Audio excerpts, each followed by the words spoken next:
Hi friends, నేను మీ RVS Reddy సార్ని. ఈరోజు మనం కరెంట్ అఫైర్స్లో భాగంగా చూస్తున్నాం. ఈరోజు కరెంట్ అఫైర్స్లో భాగంగా మాట్లాడుకుంటున్నాం ఫ్రెండ్స్. రైట్.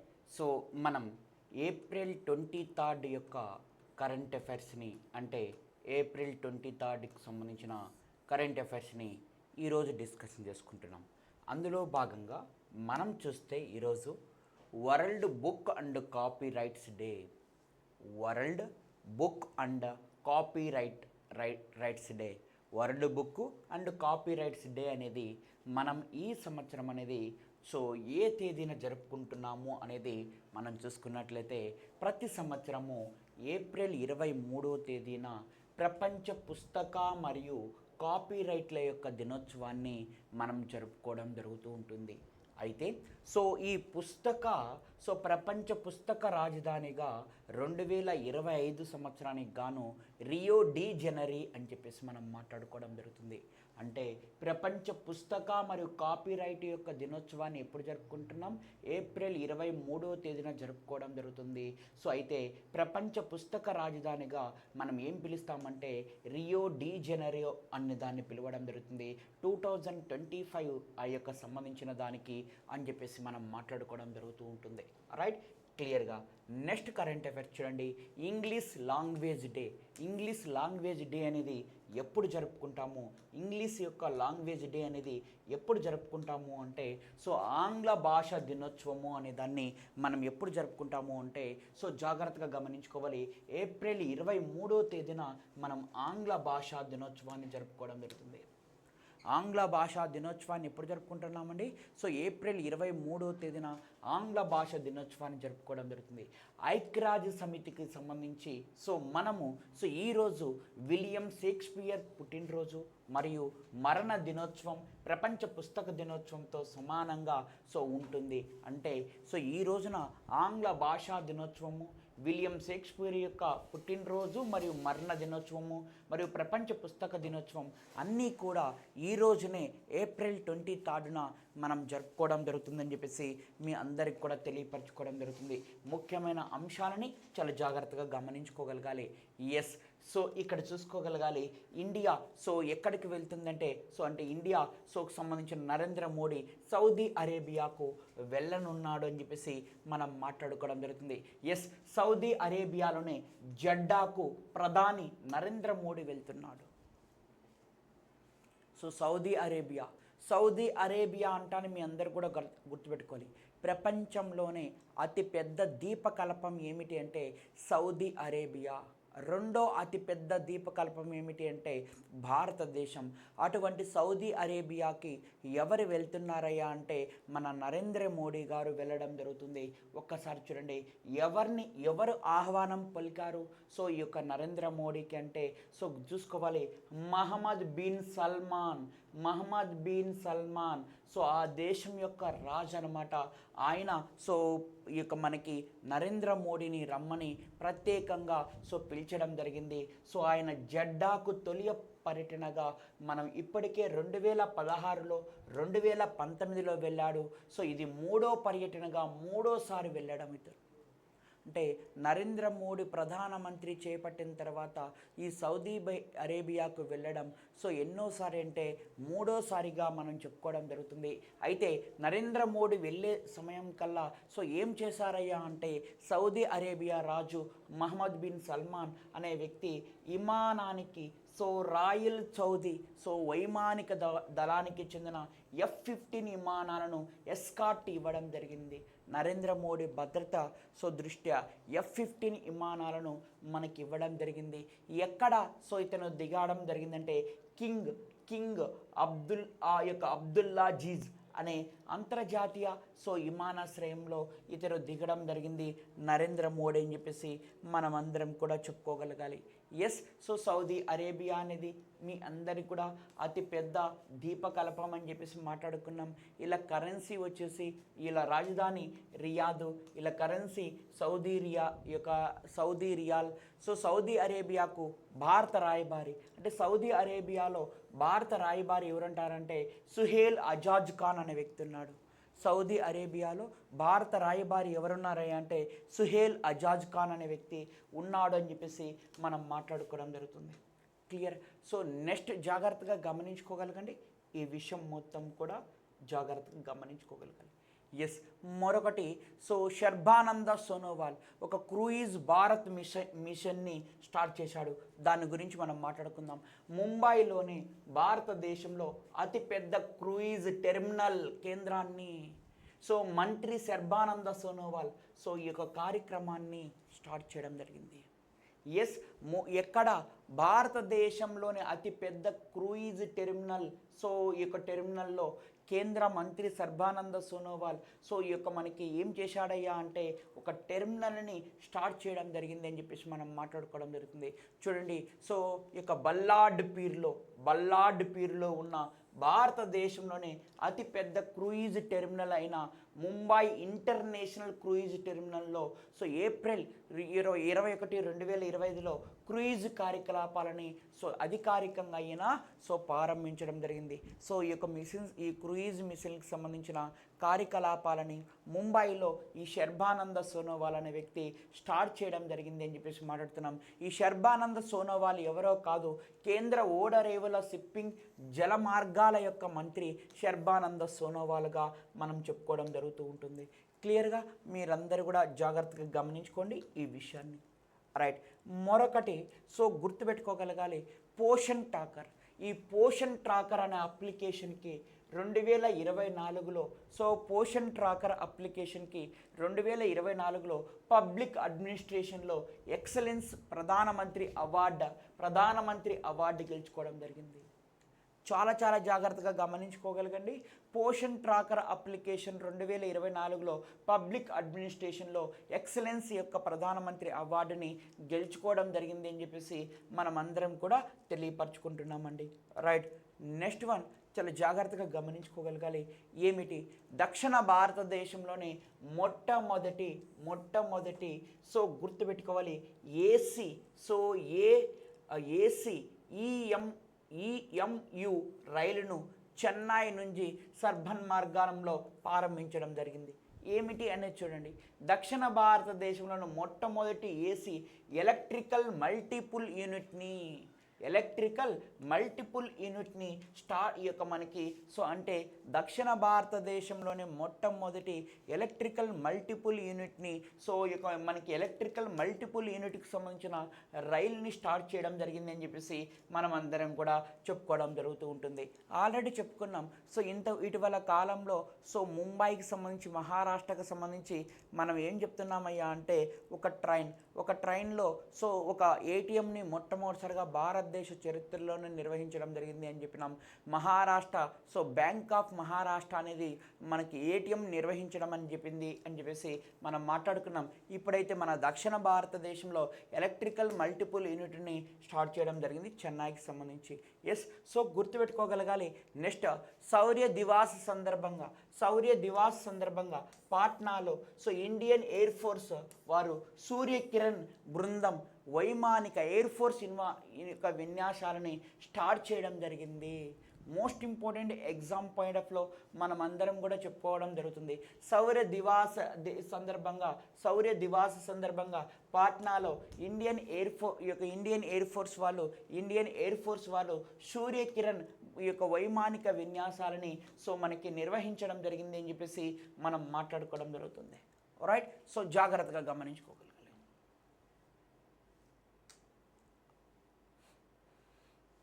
ఎస్, రైట్, మనకి ఇక్కడ చూడండి, New York Indian film festival silver jubilee ఎడిషన్లో శ్యామ్ బెనగల్ను సత్కరించనున్నారు. రైట్, సో జస్ట్ నవ్వు గుర్తుపెట్టుకోండి, జస్ట్ నవ్వు అంతే. క్లియర్?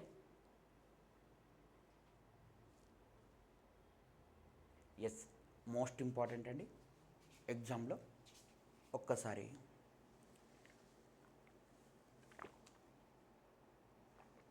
చూడండి ఇక్కడ. రైట్, మోస్ట్ ఇంపార్టెంట్ అండి. కోక్ బోరోక్ భాష కోక్ బోరోక్ అనే భాషకి మన భారత రాజ్యాంగంలో 8వ షెడ్యూలు, అదేవిధంగా 17వ భాగం. కోక్ బోరోక్ అనే భాషకి 8వ షెడ్యూలు, 17వ భాగము. 17వ భాగంలో 17వ పార్ట్లో 8th షెడ్యూల్ అండ్ 17th పార్ట్లో ఏ దాని గురించి ఉంటుంది అంటే భాషల గురించి ఉంటుంది. ఈ యొక్క భాషని, ఈ భాష త్రిపుర రాష్ట్రం యొక్క స్థానిక సమాజంలో కనపడుతూ ఉంటుంది. ఇది అంటే త్రిపుర రాష్ట్రం యొక్క ప్రజల స్థానిక భాష ఈ కోక్ బోరోక్ అనే భాష. దీన్ని 8th షెడ్యూల్లో చేర్చమని వీళ్ళు సొగుతురాలి త్రిపురకు చెందిన ఒక స్థానిక సాహిత్య సంస్థ రాష్ట్ర ప్రభుత్వాన్ని కోక్ బోరోక్ భాషని రాజ్యాంగంలోని 8వ షెడ్యూల్లో చేర్చడం ద్వారా రాజ్యాంగ గుర్తింపు పొందాలని కోరింది. గుర్తుపెట్టుకోవాలి. ఏమని చెప్తున్నారంటే మనం త్రిపుర మొత్తం కూడా ఈ కోక్ బోరోక్ అనే భాష మాట్లాడుతున్నాం కదా, ఈ భాషని రాజ్యాంగంలోని 8వ షెడ్యూల్లో చేర్చినట్లయితే మంచి ప్రాచుర్యం లేకొస్తుంది అని చెప్పేసి ఒక త్రిపుర ప్రభుత్వాన్ని ఒక స్థానిక సాహిత్య సంస్థ కోరడం జరిగింది అని చెప్పేసి మనం మాట్లాడతాం. ఎగ్జామ్లో అడిగేటప్పుడు ఏమిటి అంటే ఇటీవల కాలంలో 8th షెడ్యూల్లో చేర్చాలని ఒక రాష్ట్రం డిమాండ్ చేసింది అని క్వశ్చన్ అడుగుతాడు. ఆ భాష పేరేమిటి లేదా ఆ రాష్ట్రం పేరేమిటి అంటాడు. ఆ భాష పేరు కోక్ బోరోక్ అనే భాష. గుర్తుపెట్టుకోగలగాలి. క్లియర్? జాగ్రత్తగా మనం మాట్లాడుకుంటున్నాం. ఇక్కడ చూసుకోవాలి, చాలా జాగ్రత్తగా మనం మాట్లాడుకుందాం. ఒక బ్రిడ్జ్ అనమాట. China all set to will world highest bridge అనమాట. ఆ బ్రిడ్జ్ అనేది చూద్దాం. 2890 లెంత్, పొడవు అనమాట. మీటర్స్, ఈ యొక్క ఫీట్స్ పరంగా, ఇది మీటర్స్ పరంగా 2890 మీటర్స్, ఫీట్స్ పరంగా 9482 ఫీట్స్ అనమాట. ఒక్కసారి జాగ్రత్తగా గమనించుకోండి. చైనా ప్రపంచంలోనే అత్యంత ఎత్తైన వంతెన. గుర్తుపెట్టుకోవాలి, హ్యువాజియాంగ్ గ్రాండ్ క్యాన్ వంతెనను, దాని పేరేం పేరు?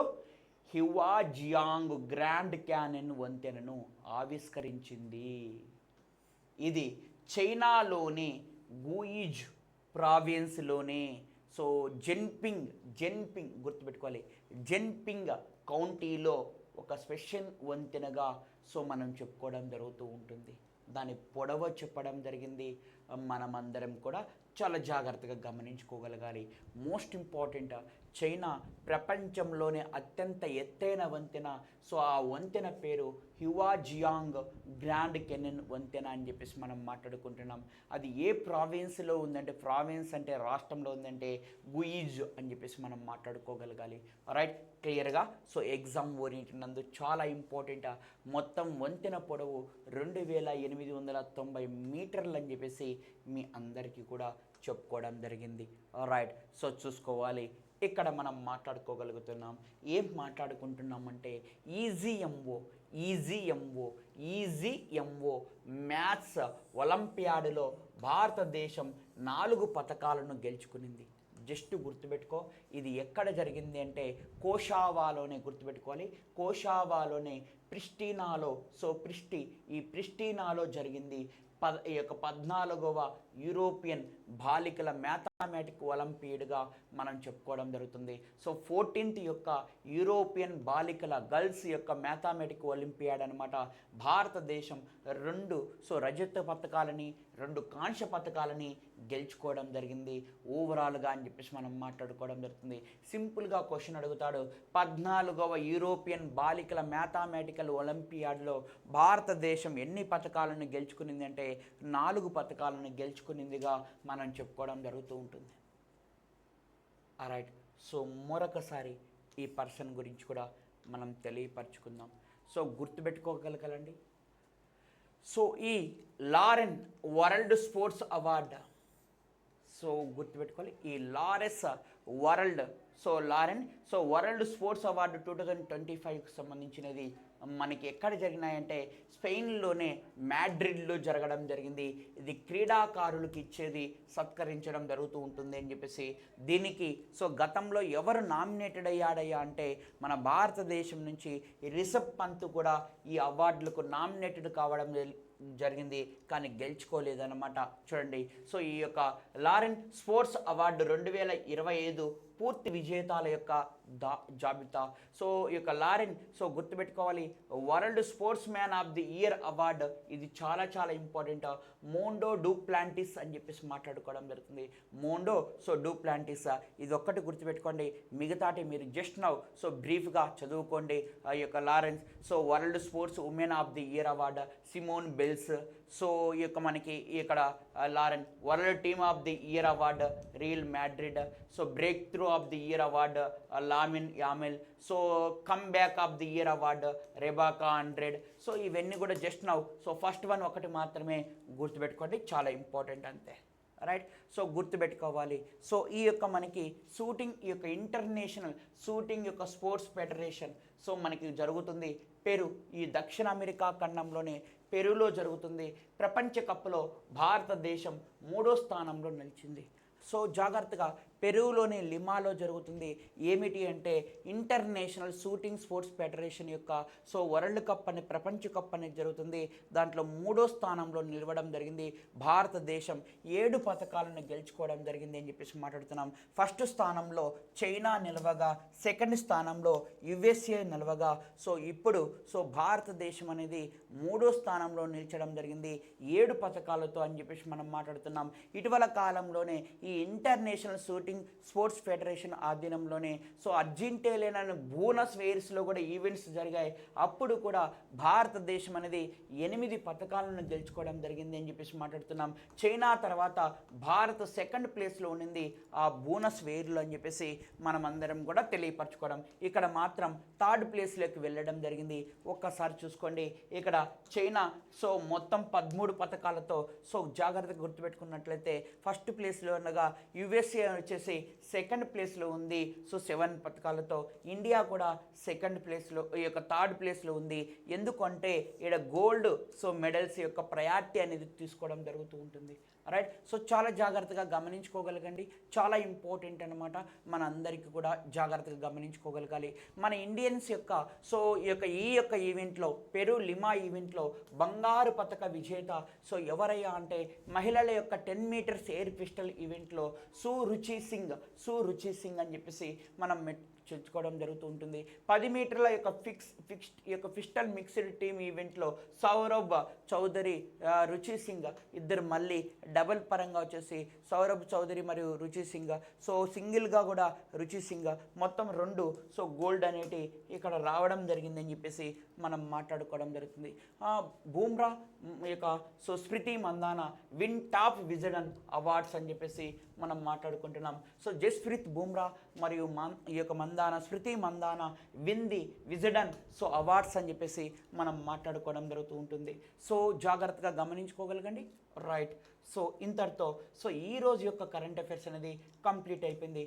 ఒక్కసారి మనం చెప్పుకున్న అంశాలను ఒక్కసారి క్విక్గా సో మనం రివిజన్ చేసుకుందాం. Right, world book and copy rights day ఎప్పుడు జరుపుకుంటామంటే ఏప్రిల్ 23న జరుపుకోవడం జరుగుతూ ఉంటుంది. ఇంగ్లీష్ లాంగ్వేజ్ డే ఏప్రిల్ 23న జరుపుకుంటాం.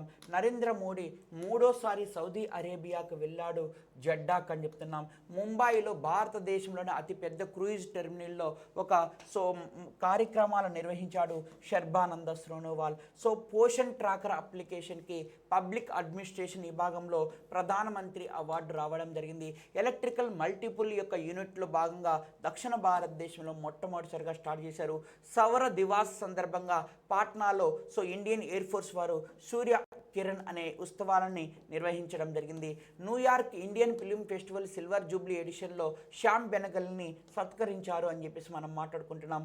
కోకో ఈ యొక్క కోక్ బోరోక్ అనే భాషకి సో 8వ షెడ్యూల్లో చేర్చాలని డిమాండ్ రావడం జరిగింది.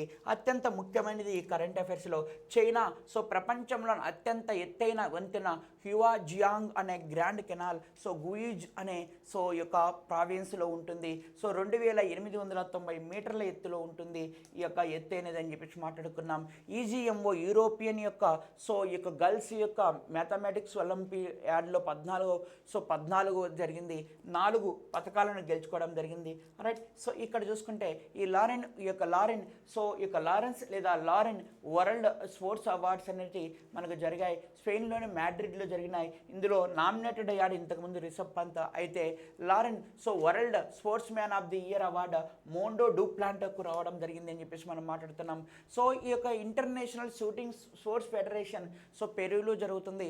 అందులో మనం 7 పథకాలు తెలుసుకొని 3వ స్థానంలో ఉన్నాము. ఫస్ట్ ప్లేస్లో చైనా, సెకండ్ ప్లేస్లో అమెరికా అనేది ఉంది అని చెప్పేసి మనం మాట్లాడుకోవడం జరుగుతుంది. Bumrah Mandhana win to top Wisden awards అని చెప్పేసి మాట్లాడుతున్నాం. ఇవి ఫ్రెండ్స్ సో ఈ రోజు యొక్క current affairs. Thank you friends. Next క్లాస్లో మళ్ళీ కలుసుకుందాం.